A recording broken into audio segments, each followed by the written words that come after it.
Jimmaan bulchaa kan ture Abbaa Jifaar kun waa'ee dhukkubaa kootiin si dhaqaa jira bar walammatee jira waan ta'eef Jimmaa bulchaa kan ture Abbaa Jifaar kun gaafa gara Shaggar kanatti dhufe Minilik boolla fincaanitti fincaa'an hin qabu qulqullinaan hamatamu. Shaarbii isaan amma kan keenya jedhanitti maxxananii hafan kana akkasumatti bakkee teessee bobbaatiin bobba'iin jedhee kan Abbaan Jifaar ishee diimtuu carqii diimaa herbee diimaa san kan inni isaaf laate keenya jedhanii fudhatan. Bari nuti wanta ittiin dhukkubsanne hin qabnu. Afaan nu hatan, aadaa nu hatan, keessa baanii herbee nu hatan, seenaa nu hatan, maqaallee nu hatan, keessa baanii lafallee nu hatan.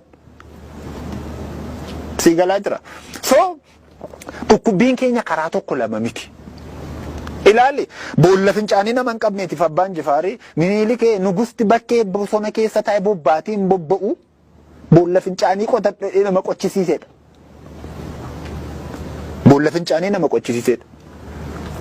Galanni isaa garuu dhumarraa yeroo takka amma gaafa maqaa nama biraa gaafa kaasanii biyyattiin Itoophiyaa jedhamtu kun fafa baay'ee baattee jirti.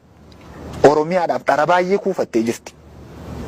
Kan si dhukkubsu kan baay'ee si dhukkubsu waan baay'ee kuufattee illee darbi waan baay'ee hojjettee illee darbite. Balbalaan laattee fi boroon baata. Bo'ee dhiifama si gaafatee boolla keessa gashee si awwaala. Ilkaanin si kolfa. Itoophiyaan ilkaanin si kolfaa Oromiyaa nyaata. Akkasuma sabni galaan illee ilkaan itti kolfaa Oromoo nyaata. Jarri arfan wallaa dabar. Itoophiyaa Oromiyaa. Saba galaa Oromoo.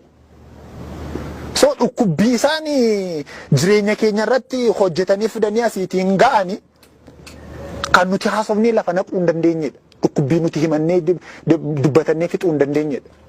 Kan hundumtuullee beeku Oromoo miiliyoonii 10 guyyaa lama gidduutti miiliyoonii 5 fixanii raawwataniitu biyya nagaa ijaarree biyya nagaatu ijaarame jedhu yeroo sana irratti. Sabni keenya garraa uummanni isaa silaa garraa miidhaa waan hin ijaaramne hin diigamee yaadda. Waan nuti baan jalan jira. Biyyi kunatu dhuguma maa'inni ijaarsa biyya kanaatiif dhamaatii dhootuu jedhameeti Oromoo caalaa namni dhama'ee hin jiru namni itti dhukkubsatee hin jiru. Utubaa Itoophiyaan kun ittiin dhaabbattu Haayilee Fidaa baatee deemaa ture bara. Joormaan Haayileedhaa dhumni isaa du'ate. Itoophiyaa kaleessaa Haayilee Fidaatu itti joore. Waaqofaatu itti joore. Itoophiyaa kaleessaatti. Abdiisaa Gaafaatu itti joore.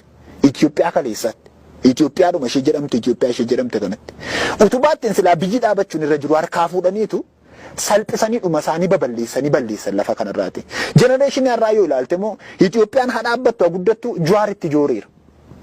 Hin fayyadne karjallee buuse maleessaati. Takka hidhi. Oromiyaa dhaabuudhaaf waan amma